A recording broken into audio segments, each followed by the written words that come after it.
நல்லா ப்ராக்ரஷன் காமிக்கிறீங்க. இந்த point of டைமில் நீங்கள் கிரியேட்டிவ் எடுத்தீங்கன்னா இன்னும் நல்லா பர்ஃபார்மன்ஸ் இம்ப்ரூவ் பண்ண முடியும். ட்ரை பண்ணி பாருங்கள். என்ன ப்ரோ தம்மா தொண்டை இதை எடுத்து அடிக்க ப்ரொடக்ஷன் காட்ட முடியும். சும்மா காமெடி பண்ணாதீங்க ப்ரோ. தம்மா துண்டு ஆங்கர் தாண்டா அவ்வளோ பெரிய கப்பலே நிறுத்து. கிரியேட்டின்ன்றது ஒரு குளுக்கோஸ் மாதிரி தான். ஆனால் என்ன செல்லுலார் லெவலில் ஏடிபி ப்ரொடக்ஷனுக்கு ஹெல்ப் பண்ணுற ஒரு விஷயம். ஏடிபி எனர்ஜியோட மூலக்கூறுன்னு சொல்லலாம். அதிகமான எனர்ஜி, அதிகமான ஒர்க் அவுட், அதிகமான ரிசல்ட். கிரியேட்டின் எடுத்தால் கிட்னி போய்டும் சொல்கிறாங்க, அது என்னன்னு கேளு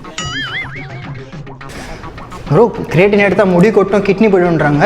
நீங்கள் சொல்கிறத பார்த்தா தட்டி கொரோனா விரட்டின கதையாக தான் இருக்குது. கிரியேட்டின் எடுக்கிறதுனால தான் முடி கொட்டுதுன்னு சொல்லிட்டு சப்போர்ட் பண்ணுற மாதிரி பெருசாக எந்த பேப்பரும் இல்லை. அப்படியே உங்களுக்கு பேப்பர் இருக்குதுன்னா 40 பேப்பரில் ஒரே ஒரு பேப்பர் ஒரு நெக்லிஜிபிளான ரிசல்ட் தான். ஸோ அதை நம்ம கன்சிடர் பண்ண வேண்டிய அவசியமே இல்லை. சரி, ஒரு நாளைக்கு எத்தனை லிட்டர் தண்ணி குடிப்பேன்? ஒரு 2-3 லிட்டர் தண்ணி குடிப்போம் ப்ரோ. ஃபர்ஸ்ட் உங்க வயிற்றுல கையை வச்சு பாரு, கிட்னி இருக்குதானே. இப்பெல்லாம் நீ தண்ணி குடிச்சா கிரியேட்டின் எடுக்காட்டியும் உன் கிட்னி போயிடும். டேய், கடைசியாக என்னதான் ப்ரோ சொல்ல வரீங்க?